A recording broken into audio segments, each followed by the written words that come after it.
All right, this is Steve with Macro and Cheese. My guest today is Yeva Nersisyan. She has been on here several times before, and she is one of my favorites because when we talk, we understand class and we understand the working class and we understand the way the working class has been left behind. And we understand the economics profession has not done the working class any favors by talking about the greatest economy ever and things like that. And as we've seen the election results, it's quite clear that that selling point of the greatest economy ever kind of missed the mark with working class people. And in a landslide, the Democrat just got swept off the map like it wasn't even a contest. Yeva is an associate professor and economics department chair at Franklin and Marshall College here in the great state of Pennsylvania. And without further ado, I bring on my guest, Yeva. Welcome to the show. Thank you. Happy to be here as always. I am so happy to have you. It is so nice to talk to people who get it and people who I genuinely believe want the best for everyone. And you are right up there every time we've had you on, including the Medicare for All panels. You have been absolutely amazing. So thank you so much for doing this. Thank you for saying that. Yeah, well, it's true. It is true. I mean, I do like to compliment my guests when it's appropriate, but it is true. And I want people to know that people like you exist, that everybody's not overselling the economy, that people are talking about these things in a very real way for people. And it's a dialectical thing, right? It depends on whose perspective you're looking at it from. If you're looking at it from an investor, all the rate hikes and some of the policies really helped you out, helped Wall Street out. I mean, I've never seen Democrats more excited to show us the result, how great Wall Street's doing. It's like, wait a minute, hold on. What happened to the working class? What happened to unions? What happened to all these people that you count on to get you elected? And it's like, oh, yeah, them. Yeah, we're not worried. We don't need them. We'll go after Dick Cheney. We'll go after Liz Cheney. We'll pull the Ronald Reagan cabinet back together again for us. And obviously, that fell flat on its face. Conservatism is a cancer for the left, and hopefully, we can find some radiation and get rid of it. That said, what's going on with this economy? I mean, obviously, there's a history there, and I want to get into that with you. But what do you think were the key economic points that kind of decided this election? Yeah, if we think about the short term, obviously inflation is a big one, especially prices of food going up. Home prices is another big one. And home price increases aren't fully captured in the inflation index that we look at, right? In many parts of the country, home prices have gone up, I don't know, 20%, maybe more. So that's not going to be captured in your inflation. And they have kept going up. So the average home is pretty much out of reach for the American who makes the average income. Pretty much that's where we're at. And if you add to that the higher interest rates, which were used to fight inflation, so the problem was inflation, which was bad for working people. And then you add to that the solution, which is raise interest rates, which is also bad for people. So we're going to solve one problem by creating another problem, right? So anybody who wanted to even become a homeowner, right, that was completely out of reach because of high interest rates, high prices, and therefore how much money you even needed to put as a down payment, even if you could afford that, monthly mortgage payment. So the way home prices were going up, there was no way you could save your way out of that, right? Because if you need 20% or something like that to buy a home, then home prices are going up, then that's a moving target, right? But the way I see it is that this goes beyond the Biden administration because for all of its faults, I think the Biden administration did more than Obama did, than Bill Clinton had done, because Bill Clinton did a lot of things that were definitely not good for working people, or the the average person. And that's well known, right? So Bill Clinton dismantled a lot of the New Deal, for example. Obama's presidency was characterized by doing nothing, right? So it was that period when a lot could have been done and nothing was really done. And then compared to that, Biden did a much bigger stimulus. He did the infrastructure bill, the IRA, and so on. The FTC chair, Lina Khan, who was going after monopolies, the NLRB people he appointed who were better than previous people despite all the issues with crashing the railroad strikes. That should not be forgotten. But people do want to forget that, right? Biden did a lot more than Clinton and Obama, but I think it's too little too late. And I think I might have said that when we were speaking last time, which was before the election, right before the summer, before Biden even dropped out. So I think it's too little too late. Once working class people turn away from the Democratic Party, I think it's going to be very difficult to bring them back. And with every election loss, the Democrats, rather than saying we got to go back to our New Deal roots, right? Because that was a winning strategy for us. Instead, they just keep moving further and further to the right, at least on economic issues. And when it comes to economics, there is no alternative to class based analysis. That's one thing that I think progressives, the left, right? That's one thing that we should all agree on, hopefully, that there is no alternative to class analysis and class based politics. The stratification of voters in terms of their purchasing power, their ability to survive a lapse in employment, their ability to survive a medical emergency, et cetera, I think is a real gaping wound in the American society. I know myself, I am obviously left of most of the MMT community. I think of it like I've been on the high side of things. I lived La Vida Loco for a little while, nothing like some, but I did pretty well. But then tragedy struck. And it took 20 years for me to get to a point where I wasn't literally looking out the window wondering if I was going to lose my home or not. So I understand from both ends. And, I am educated and I do have what would be considered a managerial style job. So I am both working class and managerial class at some level. So I understand the dilemma that many face that have 401ks that are invested in the retirement programs, and they see the stock market go up. They see the bond yields go up because of the interest rate hikes and so forth. And to them, that's a great economy. And I saw moments of that where it's like, oh, okay, but that is kind of a standard Reagan style economy. That was the trickle down that Reagan talks so much about. And obviously it's supply side and so forth. But we witnessed breaks in the supply chain that created, at least initially, a lot of these problems. And then as we flash forward, we're beginning to see kind of that multipolarity of the world that a lot of the world, the global south, et cetera, we depend on to make our goods and services in this country as an empire and an import focused country. We're looking at a whole new world now where maybe the global south is tired of making our cheap goods and services. Maybe China is looking to become more equal, and others are saying, we're done with you predating upon us. And you never seen it more evident than within the UN as they voted on things like Gaza and stuff.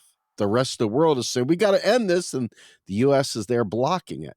So there's a long arm to this economics because we don't create a lot of the stuff that we use in this country. We import it, and that means we're reliant on other countries.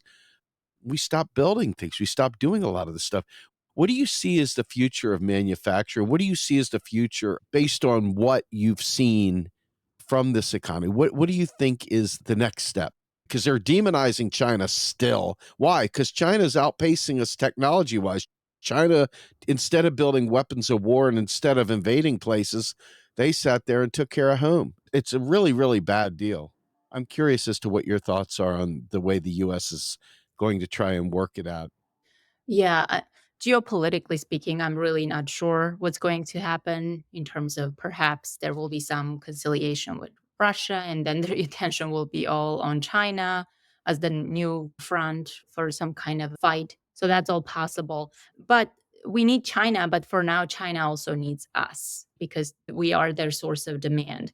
And they're not at a point where they can rely on their domestic demand. So they are going to continue to rely on imported demand, which basically means exporting goods to us. So I think on that front, unless with the tariffs and so on, right, which is also possible, then China is going to continue to sell to us. Now, the one thing I would say on the global dimension is that the Trump presidency actually presents an opportunity for all the countries who want to sort of break away and go their own way in some sense. I was planning to write this piece on Europe on how they're now fretting over what are we going to do? Trump is elected, right? And of course, the instinct is we got to militarize, we got to spend on the military, right? Forget about everything else. We've been in austerity mode for 20 years to the point where our GDP per capita has really flatlined, but now we're going to militarize, we're going to spend, and so on. Well, instead, they should actually try to work with China and try to build their economy in a non militarized way and try to live in peace in a way with the countries that are on the same continent as them. And the Trump presidency, with its isolationist foreign policy, if that materializes, is obviously we don't know that yet because all the promises made, promises not kept thing with Trump and his first presidency, right? Right. But that gives at least them an opportunity to stop being the US's lapdog, right? For Europeans, for example. And for China, if we do impose the tariffs, then the Chinese ruling class, because they also have a ruling class, right? They will have then to make a decision. Are they going to allow their domestic wages to grow to allow them to rely domestically on their own demand, or are they not going to do it? And I don't really know the answer to that question about China. But the same is true about the global south to the extent that they can try to somehow decouple from the US and use the Trump presidency with its promises of being non interventionist, right? Now, as far as the future manufacturing in the United States goes, I appreciate the problem of losing manufacturing jobs. I think what has been done to the industrial Midwest is a disgrace. What has been allowed to happen there is a disgrace, and we are obviously reaping the results of that right now, pretty much with the Clinton administration's policies, which led to the loss of jobs in those areas. NAFTA and CAFTA. Yeah. Yeah, and of course, the Democrat solution is, well, pack up and leave pretty much, right? That's as good as they're going to do. We're not going to try to create jobs here where people are. Instead, the solution is you just go, you retrain, you move, right? You go somewhere else. That's been sort of the message, right? That we don't really have anything to offer you in a sense. And instead of these voters, they're going to try to get some of the more affluent, center Republican kind of conservative voters. Well, that strategy clearly did not work out very well for them. But even if you leave the politics aside, right, we're talking about people here. And so, Mhm. MMT and the solution of like the job guarantee, right, that you create jobs where people are, you don't need to retrain them. If you look around in any developed country, there is so much that still has to be done. There is so many needs that go unmet, right? You can always find jobs for people to do. And the question then is how do you create good jobs, right?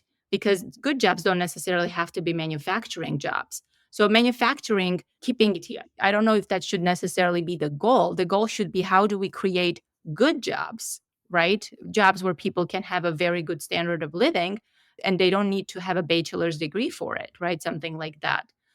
And Germany is facing the same problem right now because they're quickly deindustrializing, or they have to because they can no longer rely on the cheap Russian natural gas. And so they may go through what the US went in the span of 10 years or so. They may go through it in a matter of just a few years, right? Mm. So I don't know if we need to cling to manufacturing jobs necessarily, but instead we need to demand good jobs for the average working class person, which allows them a decent standard of living. And the other thing, though, is that what we saw with the semiconductors, right? There are certain areas that you could say are important for the nation. That's where you definitely don't want to give up your manufacturing. And now, for instance, we do that with the weaponry, right? Mhm. Like that's the last remaining manufacturing jobs in the United States. So because we consider that of national security importance, right? And therefore we keep those jobs still here. There are other areas like the semiconductors, which you could say are very important. And so the CHIPS Act, which Trump has vowed he's going to repeal, I think that was a relatively good development.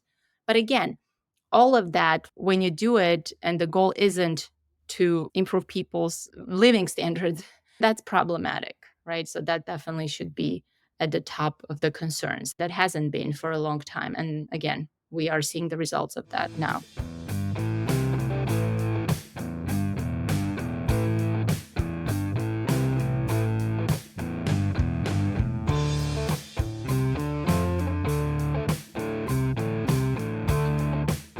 I go back to 2015 before Bernie had conceded.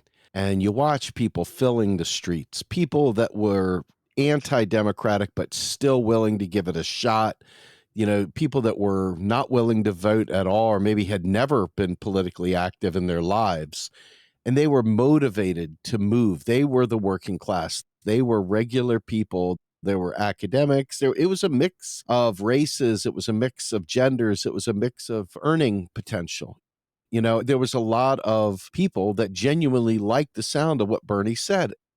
And one of the big things that came out of that, which the MMT community clearly glommed onto, was the Green New Deal. And the Green New Deal was something that we here at Real Progressives spent an inordinate amount of time both explaining, getting experts. We had Fadl come on, we had Randy, we had Bill Mitchell, we had Warren, we had everybody, Rowan and yourself. I mean, we had so many people come on. Fadl with his layer cake of the Green New Deal, Bob Hockett as well, who had written a book about this. And as soon as Biden took office in 2020, it was done. It was all Build Back Better. I mean, Nancy Pelosi called it that green dream or whatever, and Hillary Clinton had called it pie in the sky. So the Democratic hoi polloi poo-pooed on it.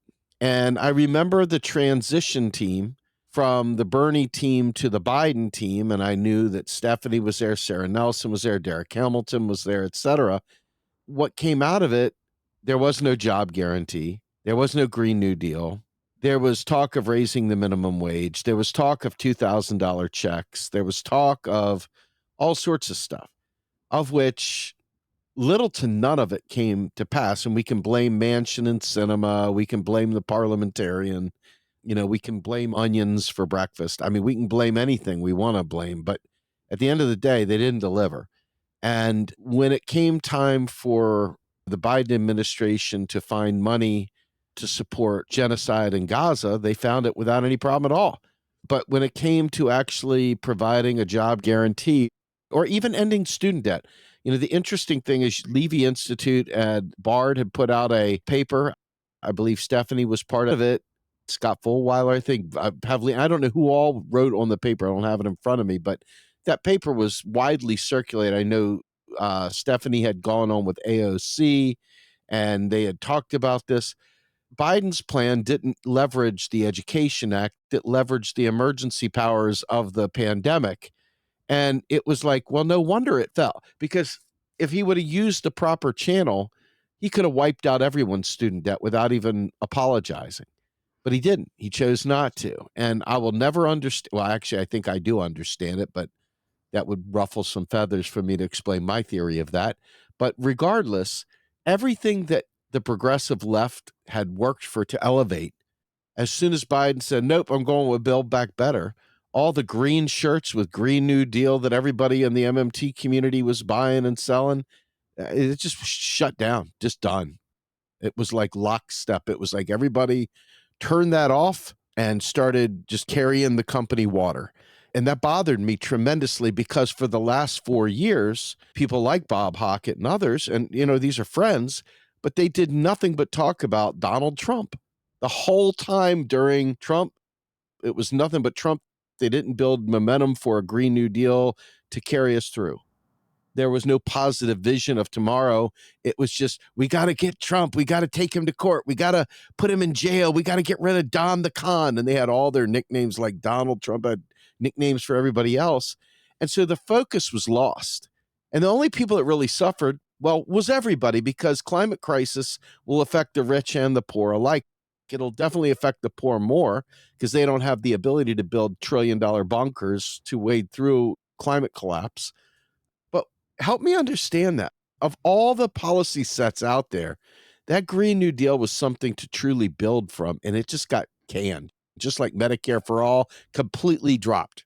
I didn't hear one word about Medicare for All for the last 4 years. And you talk about feeling a sense of disgust, that right there, those two things just dropped to the floor. Build Back Better, I know, was better than what Obama did. But then again, Obama was nothing more than a Republican in his economic plan as well. Same with Bubba Clinton, Republican. And Republicans do Republican things better than Democrats doing Republican things. So people are going to go for the real They're not going for the Coke Zero of Republican. They're going to go for the full Monty. So help me understand what the motivation behind dropping all that and just going with these kind of half measures. You do believe that Build Back Better was better, but obviously the bar is very low. Right. And, obviously, I don't really know all the details. I'm not one of the people they were talking to. So, yeah, I think on the left, we've been conditioned not to dream very big, which is a problem. Mm, I remember whenever I would do my presentation about the Green New Deal, which the version of Green New Deal that Randy and I were sort of trying to cost in terms of resources, always included Medicare for all. It included a job guarantee. It included greening the economy. So it wasn't just about transitioning to a greener, more sustainable economy. It was all of those things and also ending the forever wars and so on. But I remember whenever I would present that, I would always get something saying, well, that's like a pipe dream. We're never going to go there, right? It's not going to happen. And I always wondered, like, how can we say that after the election of Donald Trump? mm. That's one of those impossible things that's not supposed to happen.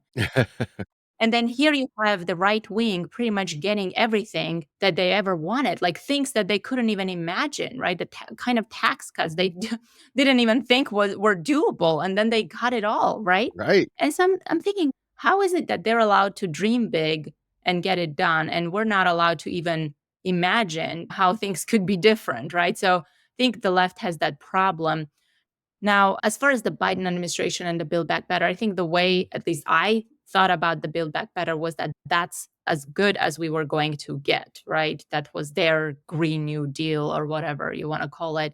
And of course, it didn't include a job guarantee, didn't include a Medicare for all. In fact, Biden had promised that he would veto a Medicare for all if it ever made it to his desk. And of course, it would never even make it to his desk. We know that much. But even before the Build Back Better, they had the stimulus bill, right? The Recovery and Reinvestment Act, something like that, which was about 2.1 trillion. And that was the one where they could suspend the rules, the pay for rules, and they could pass it, right? And they knew they had the votes to do it. Right. And that's where they were supposedly trying to include raising the minimum wage. And that's where they said, oh, the parliamentarian says you cannot include it because of blah, blah, blah. I still don't know why. And of course, at that point, you say, wait, who? Who said that? I mean, I didn't know that was a thing, right? Like most people probably, unless maybe you're a political science professor, like who's the parliamentarian and how can they have so much power, right? Like, can't you fire them and put somebody else in place? All the focus was on sending people the whatever $1,400, $1,500 checks, which honestly, the fiscal policy was not done in a very good way, partly because we don't plan for it. We don't have any, infrastructure put in place to do good fiscal policy like the job guarantee would be. So we just do this sort of haphazard things. But if you think about raising the minimum wage, right, from 7 to 15, how many weeks would it take you to make that $1,500, right? Not too many. So if you raise the minimum wage from 7 to 15, like, isn't that a lot more important than the stimulus checks that you're going to send to people, right? But of course, we just wasted all the political capital on the stimulus checks. And instead, we just said we cannot do the minimum wage. And then the next step was the Build Back Better. And I remember it was supposed to be collectively something like $4 trillion, right? Which during COVID, we appropriated $5 trillion in just a year. And this was going to be $4.1 trillion over 8 years, right? So it came to be about $500 billion, 1/10 of that COVID spending, the sort of fiscal policy stimulus spending that happened under Trump and Biden, right? So 1/10 of that. And then, of course, we're like, well, how are we going to pay for it? And you have this alphabet soup of the tax increases that we need to do to pay for it, which then created a lot of resistance. And we're going to tax the economy for like 10 or 15 years, although the spending is happening over 8 years. And from the MMT perspective, that's also very crazy. Why are you withdrawing spending through taxes after you stop injecting income through government spending? That did not make sense for all of its faults, right? So we have 2 trillion for what they said is the infrastructure bill, which had a big green component. And then you have the other side, which they called social infrastructure, right? So paid parental leave, paid medical leave, paid vacations, and enhanced child tax credits. So basically continuing those temporary additional child tax credits where people with children were getting extra payments from the government. So they wanted to do all of that. And my theory is that if they had actually pushed for the social side first, maybe they would have a chance in the 2024 election, because I think people have a more immediate change to their standard of living. People Mm, with kids get the checks from the government every month, something like that. You, for the first time, now have the right to vacation in the United States, or parental leave, or medical leave, like these things that many other nations get and which we can only dream of here in the United States, right? mhm, Which would actually help working class people more, because people who have the kinds of jobs that you and I have probably already get some kind of benefits like this from their employers, right? So it's the people who don't get benefits because they're not part of the professional managerial class who would benefit more from this, right? The working class people. But instead, they didn't do any of that, right? Instead, they scaled down the infrastructure bill to 1 trillion, right? They got bipartisan support. They got Joe Manchin to sign off. And if my recollection is that at the time, the progressives said, okay, we are going to vote for this. And then we have Joe Manchin's promise that he's going to vote for some version of that social infrastructure side of the Build Back Better. And of course, Joe Manchin voted for the infrastructure bill, which probably is going to put a lot of money in a lot of pockets, right? mhm. Not necessarily the right pockets, but then he just said no on the other side, right? So the progressives were left with no wind on that front, right? So we didn't get the minimum wage and we didn't get any of that. But I think what's even worse is that when Biden was campaigning for reelection, none of that came back. He didn't even say, hey, we tried these things and it didn't work, but we're going to try again, right? So give us a majority in the House, or give us, I don't know, majority in the Senate, and we're going to try again, right? We're going to try to raise the minimum wage again, or any of this. Yep. Even Kamala Harris, right? I remember a journalist wanted to talk to me after the debate to talk about the economic policies. I'm like, what policies? Like, what economic policies are we talking about? Like, if you think about Kamala Harris, if you think about, like, I mean, I'm not even going to go into the Trump thing, right? But then very late, she's like, I'm going to raise the minimum wage to 15. At this point, 15 is nothing, Yep. right? With the inflation and everything. No, 15 probably wasn't enough even in 2021. And it's definitely not enough today, right? And of course, we're not even going to get the 15, which is quite unfortunate.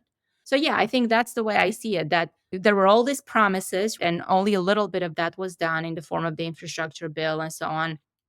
Now, there were some good things in the Inflation Reduction Act and so on, but a lot of these take a long time. Sure. It's good that we want to revamp our infrastructure. It's good that we want to make investments in green energy and so on, although it's probably going to be too little too late there too. But these are not the kinds of things that lead to improvement in people's daily lives. And at the time, raising the minimum wage, on the other hand, would have made a big difference. And the argument was that, well, if we raise the minimum wage, then prices are going to go up. Well, guess what? Prices went up anyway. And now you hadn't raised the minimum wage and you had the inflation problem to deal with, right? How do you win on that kind of an economic result? You don't. Yeah, I go back to the end of the Trump part 1 presidency and the absolute pressure that was there to get rid of him because of COVID and other things, obviously, too. But I think COVID is what really tipped the scale on that one. I agree. But then you had the Biden administration basically fold up like a cheap tent shortly thereafter and basically say, hey, we're out of COVID. And they let all the COVID payments stop. They literally turned off all the inputs that little people had. And that was the end because they thought that that was creating inflation. But folks like Isabella Weber and yourself, even, I remember last time we talked about inflation here with you in a previous episode.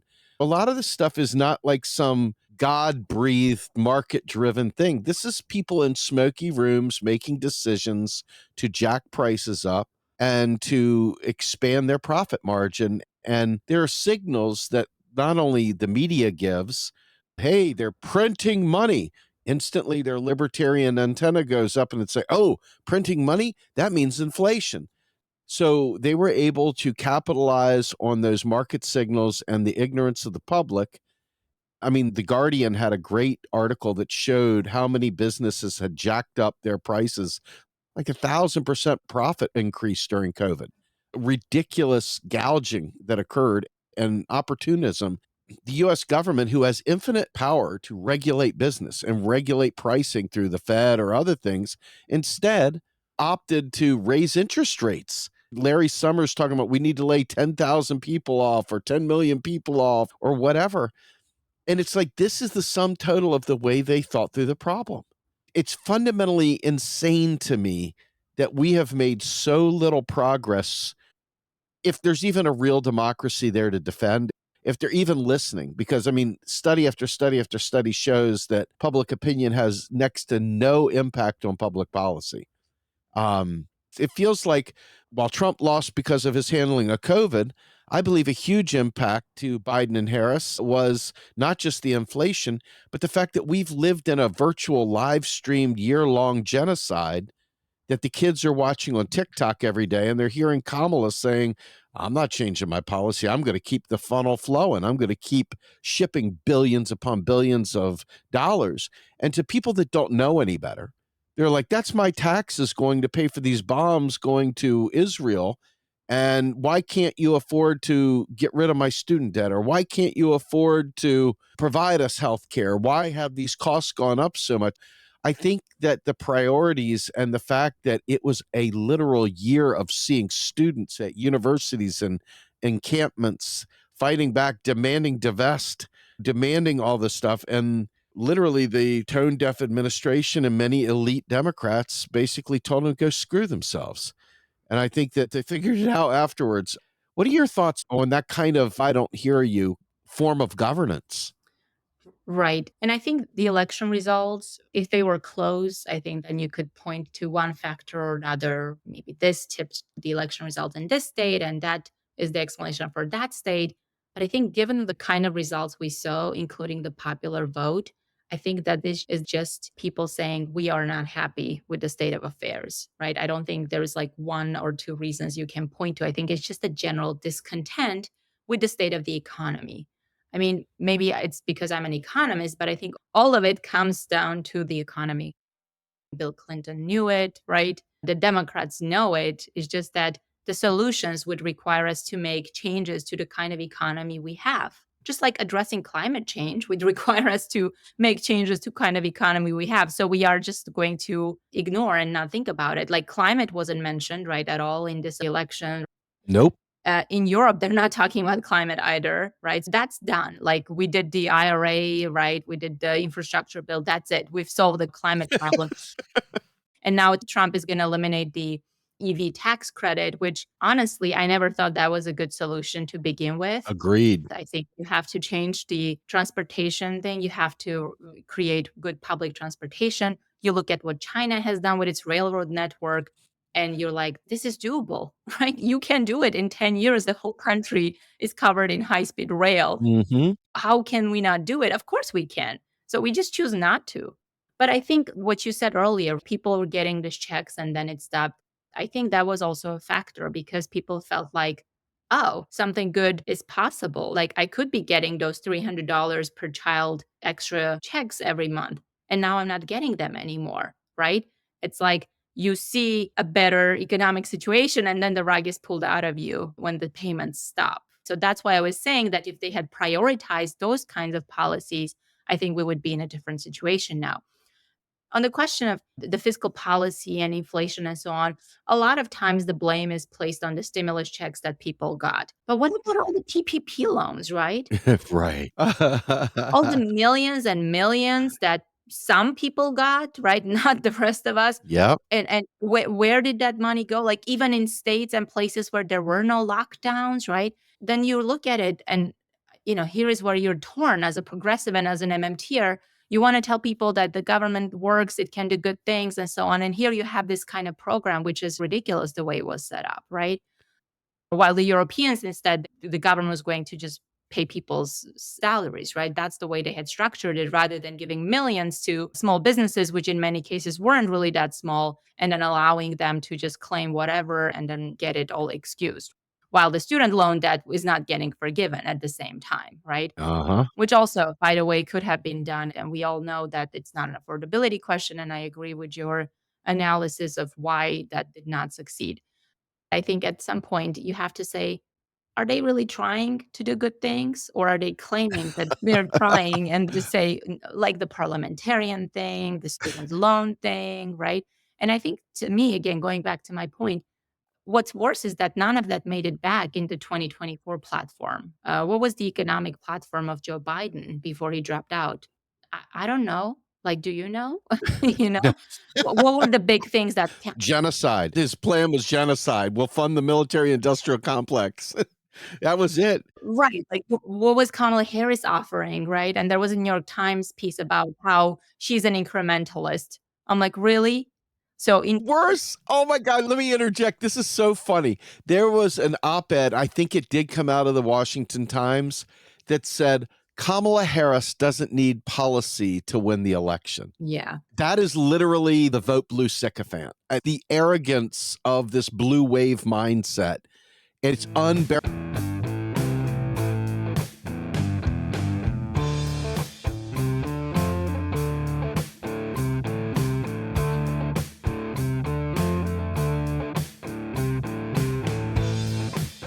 I want to add to this because you and I both are in the great state of Pennsylvania, which is a very interesting state, to say the least. It's very purple, and it's got some interesting left kind of things. I think it's like Pittsburgh and Philadelphia and then Pennsylvania.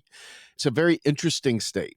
But SEPTA, and I want to build on this because I think this is very important as an MMT currency issuer, currency user framework, which is going to show the economy at a different level. SEPTA has been screaming for a year. If we don't find a way to fix the fiscal problems of the state, we're going to have to jack rates up for mass transit, which is important for people without money and people that have to go long distances. It's also an important piece to maintaining some environmental hedge, right? A little bit anyway. Well, anyway, SEPTA is out saying they're going to raise their fare prices nearly 30% and eliminate dozens of routes. Okay. And this idea is what happens when you cut the spigot off on the fiscal at the federal, the currency issuer side, and it creeps down slowly but surely into states and municipalities, which is one of the key reasons why I and many other MMTers were railing hardcore, including yourself. We did a Medicare for All panel discussion a few years back where we described the major flaw in this concept of state by state healthcare, which, for whatever reason, for political points or whatever, people just sideswiped us and swept our legs out when we were preaching the MMT gospel. I'll never understand that. But in any event, the states are literally hemorrhaging money now that a lot of that stimulus has been cut off. right. And you're seeing that in the services, and we're going to get to a point of austerity. And once they start cutting services, that concept of having one man's spending be another person's income, when it dries up, it dries up. And that means other people stop spending because they've got to pinch more pennies. Prices have gone up. In real terms, my mortgage has gone up $100 a month because of increases in taxes and other inflationary aspects within my local region. In this area, my electric bill has shot up more than $150 a month. In this area, my cost of gasoline has shot through the roof, and my food cost. Overall, we did a minor calculation with student loans kicking back in at $600 a month. And out of nowhere, you could say that I am paying close to $1,200 a month more to live now than I did before the student loan payments were turned back on at the end of September, beginning of October. That is real hardcore stuff. I don't know how many people can just suddenly absorb $1,000 worth of new spending being put on them. I'm not doing a great job of keeping up with it, to be honest with you. But I'm just one person. That happened to millions upon millions of people. And the homeless rate has shot through the roof. I mean, California Governor Newsom basically was giddy about outlawing homelessness in California, went crazy sweeping away the homeless encampments, you name it. I mean, there's no allies in this, but this economy is getting crueler and crueler. And now that we've got Trump in there, he's got Elon Musk in there trying to find ways to cut spending on top of everything else. And Elon Musk receives $9 billion a year in federal subsidies, I believe. It's not a year, it's in total. $9 billion for SpaceX and for Tesla. Amazing. It's shocking. So why don't we start trimming right there, right? Yeah. Talk to me about the trickle down effect, the impact to states and municipalities, retirement funds, all that stuff that comes when you cut off the federal spigot. Right. Yeah. And you're right that one of the good things that we did during the COVID stimulus was giving money to state and local governments, which is something we don't usually do enough of. If you look at the numbers, the state and local governments actually become a recessionary force in times of crisis and recessions because their tax revenues decrease. Like they're relying on sales tax and state income taxes and stuff like that. So those go down, and then they start cutting services and start cutting spending. And like you said, somebody's spending is someone else's income, right? If they have to lay off workers like, I don't know, firefighters, policemen, and so on and so forth, if they have to lay them off, then these people aren't earning the wages and now they cannot spend. And then it goes on and on. For the first time in a long time, we actually gave the state and local governments a lot of money during the federal stimulus payments, both under Trump and under Biden. And like you said, that has kept them afloat. But if that tide turns and they have to cut spending, right, or raise prices if they're offering services, then of course that's going to be a recessionary force. But my prediction is that after Trump, we're probably going to get 8 years of JD Vance. That's, I think, where things are headed. And I don't see Democrats learning the lessons of the 2016 election. They learned the wrong lessons from the 2020 election. They learned the wrong lessons from the way they did or didn't do the policies after the 2020 election. And of course, they're not going to learn the lessons after 2024. So I think they're not going to be able to win. However, I think Democrats cannot win, but Trump can lose if they actually do go ahead with the austerity stuff, right? So if the Elon Musk, Vivek Ramaswamy austerity, whatever brigade actually gets to work and ends up cutting spending, then that's going to lead to, again, decreased incomes in the private sector and therefore higher unemployment and so on. So I think that's one way they could lose the election in 4 years' time. I don't see Democrats actually winning the election on any kind of policy. One thing that I wanted to say and I forgot was gouging, right? Yes. You mentioned that firms, and we've talked about this previously, but it was funny that Kamala Harris was running on that. I heard so many ads because whenever my kids watched their YouTube videos, they would get all these political ads, which I don't Ridiculous. understand how they decide to put political ads on kid related videos. Grooming. Yeah, my kids were asking me questions. Who's Kamala Harris and who's, I don't know, Dave McCormick? And so one of the ads, which I heard because the TV was on, like, I'm going to clamp down on price gouging or something like that. And I'm thinking, aren't you the vice president right now? Where were you 2 years ago when you actually needed to clamp down on price gouging? Hello. So, yeah, that's like you knew that was an empty promise, right? That they didn't really have a good answer to what to do about inflation. And partly, I would say the left progressive economists, because we haven't really been worried about inflation for the past, whatever, 20 years or more. We've mostly focused on unemployment, right? So inflation sort of has been this thing that's been put on the back burner. So in a way, we weren't prepared. Ah. I guess you would say they weren't prepared to offer solutions that could be quickly implemented, right? Anything that you did was about, I don't know, increasing the supply, but that was going to take time, right? Things like that. Like, even if you did do things like Build Back Better, right? Transition to green energy, all of that is going to take time. And meanwhile, you need the fossil fuels and so on and so forth, right? Like, what do you do about that? I mean, partly it's because there is not a lot of funding for thinking about industrial planning, for thinking about how to do fiscal policy in a good way, right? Mm. It's just a small group of economists like the MMTers and some others who just worry about these issues. While at the same time, you have all these researchers and all this money about how to do monetary policy when we all know that monetary policy is completely ineffective when it comes to addressing unemployment. It's ineffective when it comes to, addressing inflation, even though obviously the Fed is taking credit for the reduced inflation and so on.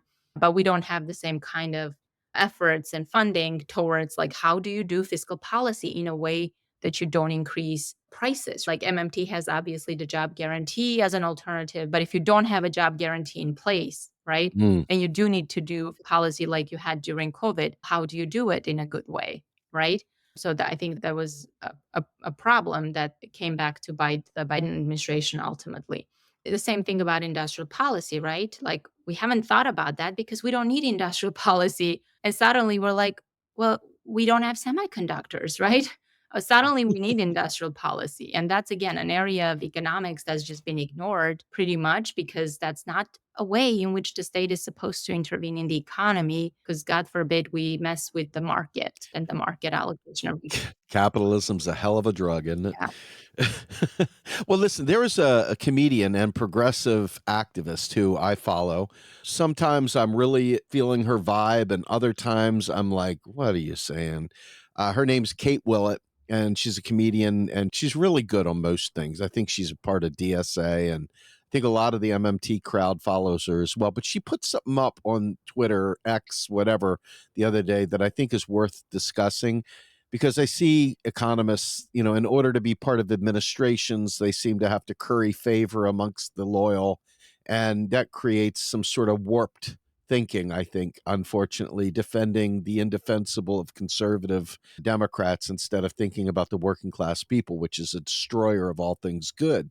But what Kate says is this, and I want to get your opinion on this because I think it's going to impact the way we see economics and the different narratives that may come out of the different camps. And what she said was, I think it's possible the liberal left coalition that makes it possible to elect Dems has been broken permanently. As climate change gets worse and wars accelerate, the number of people who will want real change will increase. Resist libs, aka the what we oftentimes, forgive me, call shit libs, Yeah. they will prefer fascism to peace and redistribution. The coalition for fascism is going to include more and more liberals, and the left will have to build quite a bit to offset it. The people who think we are doing Newsom Pete 2028 don't get the moment, I think. Gaza demonstrated that centrists want a level of killing which makes the rest of us upset. They imagine Biden to 2028, but to get past all the new GOP gerrymandering and state election fuckery, as she says, you need 60% of the US to vote Pete, and there's no way. And the follow up from my weight class is Karen is resist libs will prefer fascism. And I agree. I mean, I've seen the silence in the face of a genocide. I've seen that. So when you think about creating the kind of will to have these wonderful policies that MMT had previously, and I hopefully will again put out there and be front and center of. But when you think about those bold policies, the coalition is fracturing because the left has had enough. I know I won't vote Democrat again in the rest of my life. I voted Jill Stein this past election, and I'd do it 100 times over again rather than vote for somebody that bonded with Dick Cheney. I won't do it. Not really too concerned about who has a problem with it either because it's a democracy, right? I don't believe that. But yeah, sure, it's a democracy. In other words, I have a right as a citizen to vote for whoever the hell I want to vote for, even if it doesn't bear any fruit. And this kind of coalition that you need, you remember Stephanie said, we just have to source the votes. Well, the votes are going to be hard pressed because the centrists and the people that were part of the Biden Harris entourage didn't fight for us, quite frankly. And so now we're all going to suffer because that coalition has been shattered. What are your thoughts on being able to get progressive economics out there so that the logical, correct answer to the economic questions that drive us are front and center instead of, being completely sideswiped with partisan bull hockey? Yeah. I mean, I'm not sure I know the answer to that question. I feel like the progressive left has sort of been neutralized in a way, which is very, very unfortunate given how much energy there was after Bernie Sanders' 2016 run, right? And then 2020 again. That's kind of how I feel as well. The establishment chose that they would rather have Trump than give Bernie a chance.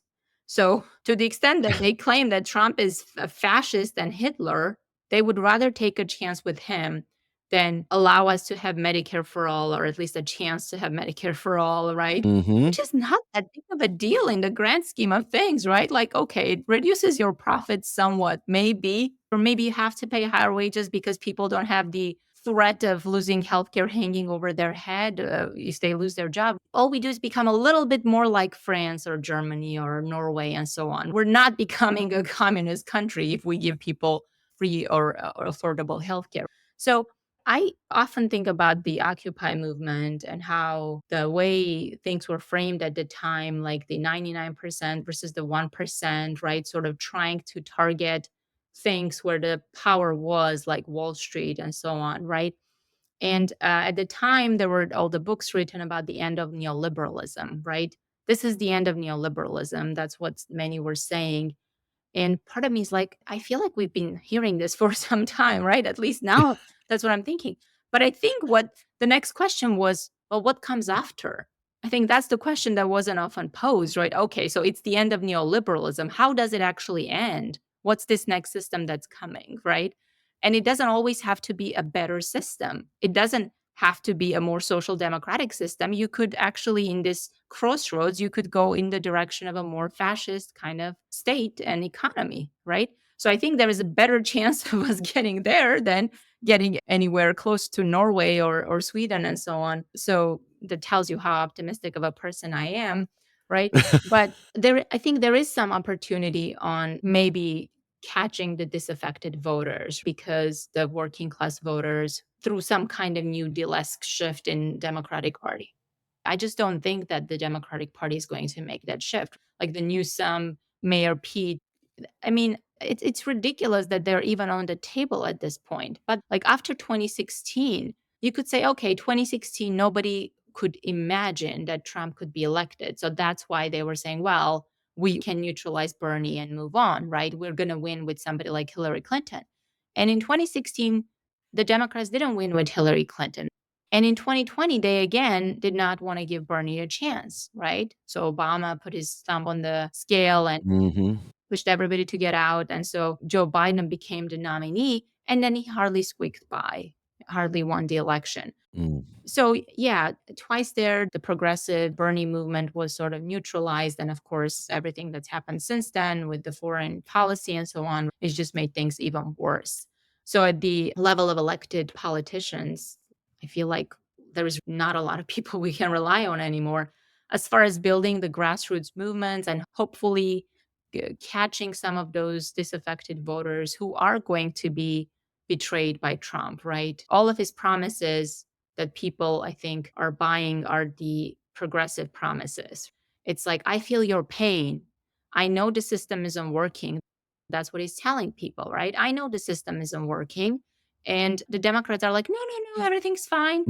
And people are like, the system isn't working. So then they go and vote for this guy who's actually not offering them any solutions. But that's what right wing movements are doing here and in Europe and in other parts. They get all of these left wing critiques of the system, right? Things aren't working for, this is bad and that is bad. It's coming from the left. But then the solutions they offer or the reasons, right? It's not the system, it's the immigrants. It's not the system, it's your neighbor and so on and so forth. Those are the kinds of solutions that the right wingers are going to propose. And of course, that's not going to help people.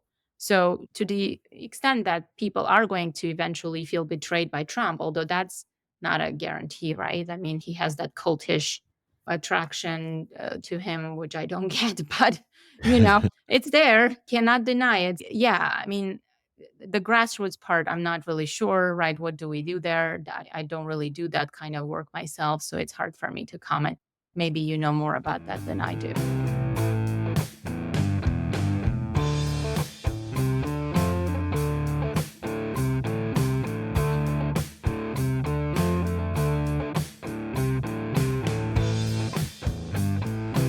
Well, just real quick. So, from what I've done as someone who is not an economist but works closely with you guys in my activism, I try and take what I know people are fighting for that want. And I marry that with an understanding of modern monetary theory, both at the state level, the municipal level, and the federal level. And I've brought in the full complement of the geopolitical level as well now. I mean, thank you, Fadl and Hickel and others for educating me there. But at the end of the day, what I'm seeing is a genuine desire, but we keep getting drowned out by shitlib version of the world that has got Trump derangement syndrome posts 400 social media posts in a row of Donnie Tiny Hands Yeah. and like silly memes that literally suck the oxygen out of the room. Now, not only does it suck the oxygen out of the room for left wing activism, but it really, really creates a hero because anybody that can own quote unquote the shit libs is going to be a hero in the working class mind because what they see as shitlib mindedness is this kind of woke thought process. Now, mind you, I love the real term woke. And, hey, I'm aware of what's going on. I understand the plight of struggle, right? But they've weaponized identity politics through a capitalist lens, and it leaves a lot to be desired. And people are seeing through that, and they're tired of being canceled. They're tired of tiptoeing on eggshells. And there are some people out there giddy to try to be able to say the N word and stupid crap like that. But aside from that, though, it's the elites are trying to tell us that our way of life is deplorable, that we're just bad. And they're tired of it. So they see Donald Trump as a hero telling them, hey, man, don't let those snot nosed rich kids tell you how it is. And, there's something to that. You do want to give the finger to the snot nosed rich kids that are telling you how it's going to be. You'd like to tell them to go pound sand. So Donald Trump at some level hits that kind of sweet spot in a lot of people that are just tired of elites telling them how they have to be, what they have to do, who they have to like, how they have to do it. And it doesn't mean it's right. I'm just telling you that that is the mindset. And with that in mind, when these people come out and they say, we got to reduce the deficit and we got to cut the debt and we got to cut the fat out of government, there's just not nearly enough people that are out there willing to do that political fight on the grand stage in front of people to educate and tell them as an activist and not wiggle away and mealy mouth it because these folks don't want to hear wimpy tone police messaging. They don't. They're tired of it. They're angry. And they want to hear people that are speaking properly about how angry they are for this stuff. And they see a lot of people tiptoeing around tone policing and they're like, the heck with that. I reject it outright. I don't even know what they're saying. I just know they're telling me that I have to watch my tone, and that makes them the enemy. I agree with them, actually, at some level. I agree with them on that because tone policing is the civility police, which ultimately tells people your suffering just isn't that bad. You need to watch how you speak. You need to shut up and eat your peas. And I think that that is abusive. I think that's gaslighting. And I think that we're reaping the consequences of the police right now. Well, I mean, to the extent that that kind of rhetoric divides the working class people, broadly speaking, which Yes. the Democrats are part of it. And of course, like the people who do the jobs that you and I do, right? Like looking down on people who do other kinds of jobs, right? Like more working class people. That's, I think, part of the problem, of course. Yes. And I was recently looking at the data of the bachelor's degree premium. Pretty much, if you look at, say, the earnings of men, the median, like weekly earnings of men with a high school degree versus a college degree, and that premium has increased, like it has doubled since the 2000, Mm, pretty mm, much, mm. right? And like in nominal terms, some going from something like $360 a week to $730 a week. That's not a minor difference, right? No, indeed. So there are people who are doing just fine, like for whom the economy seems to be working. And they're not necessarily the people who own like the factories and the stocks and so on, although some of these people probably have that too. But they are, again, like workers, right? If you think about it, they have to work for monies. They're the different class of workers. So you've had this segmentation, which has always existed in the labor market, which has gotten even worse, right? You have some workers, they're still workers. They have to work to be able to live, right? Yep. Who are doing just fine. And they can't understand that the system isn't working because it is working for them. So then you see these tone deaf things on TV, and I don't watch a lot of mainstream TV, but occasionally I'll see a clip of people making fun and saying, oh, people voted for Trump, for Hitler because the egg price is too high. I'm like, really? Like, it's just so offensive, honestly, if you think about it. It's not just egg price, right? Like food prices are high. And if you're hardly scraping by and you have children and you're worried about their future, and you see that your living standards are probably lower than your parents and so on, and you're not happy about it, you shouldn't be happy about it, right? The liberals want people to just be content with what they have. Mm. because they cannot relate. Like I said, for them, the economy is working. And that creates these divisions, which do not help us get anywhere good. So if you think about again, the Occupy movement, the message was we are the 99%. Yep. 99% of us, if you think about it, the system is not really good for us. I mean, if we think about climate change, it's clearly going to, like you said, destroy all of us at some point. So it's really not working for the 99% or, 90%, whatever you want to say. Right. It's working a little better for a certain part of that 99%, right? And so, all of these results I think could have been predicted, right? Yes. The 2016 election, the 2024 election, all you had to do is look at the level of economic discontent. And I think it's hard for people who don't live in that kind of economic situation to actually see that. Yeah, the last thing I wanna bring up before I let you go, and I do appreciate your time here, and I know I always stretch you just outside of economics a little bit here and there, don't I? I can't help it, it's just how I go. But in this particular case, one of the things that started off with when Roe v. Wade was in jeopardy, and this has so many long-reaching effects. Canceling student debt got overruled by the SCOTUS. And when you think about the concept of the Supreme Court, there were many people that were yelling at Joe that were advisors of his, people in that consultant group that were saying, Joe, you need to stack the court. You need to fill the court up so that you can undo all the damage that Trump did with all those federal appointments and so forth. And Biden said, yeah, I'm not going to do that. And lo and behold, Roe fell. And you see the results on student debt, et cetera. This is not a miss that didn't have an answer. There were answers for both of these, and they were told no. Ending the filibuster, no. All the different tools that they had at their disposal, they were like, yeah, no, we're not going to do it. Lo and behold, Republicans get in there. Republicans say, yeah, we're going to do whatever it takes to get our stuff done. I'm curious, what kind of confidence can a working class person have in people that lay down their weapons before the battle even begins? I think that sort of assumes that they do want to battle, Oh, right? no, you're right. That's where I was going. Thank you. Right? Like, They don't want to. They're one and the same. so I think if you can be very cynical and say maybe they wanted this outcome in the case of Roe, because without that, they stood no chance. They weren't wiped out in the midterm elections because of the abortion issue, which is important. And they were hoping that it was going to carry them, in the 2024 election too, but it wasn't enough, right? That's right. So you go back again to Obama, right? And now we are so worried that the Republicans have a supermajority. I'm like, Obama had a supermajority too, right? Didn't he? He did nothing with. Yeah, like what did he do? Voluntarily took the public option off the table without even any pushback. Right. Like, so when I tell this to people, I say, Obama didn't do anything. And they're like, well, he only had those 2 years. And after the midterm elections and so on and so forth. First of all, when were the midterms? 2022? I guess that's when the midterms were. Right. If you are the incumbent party, you don't need to be wiped out. Like if people feel like you're doing something, you're not necessarily going to be wiped out. So if people felt like he was doing something good, like actually cleaning up Wall Street, Yep.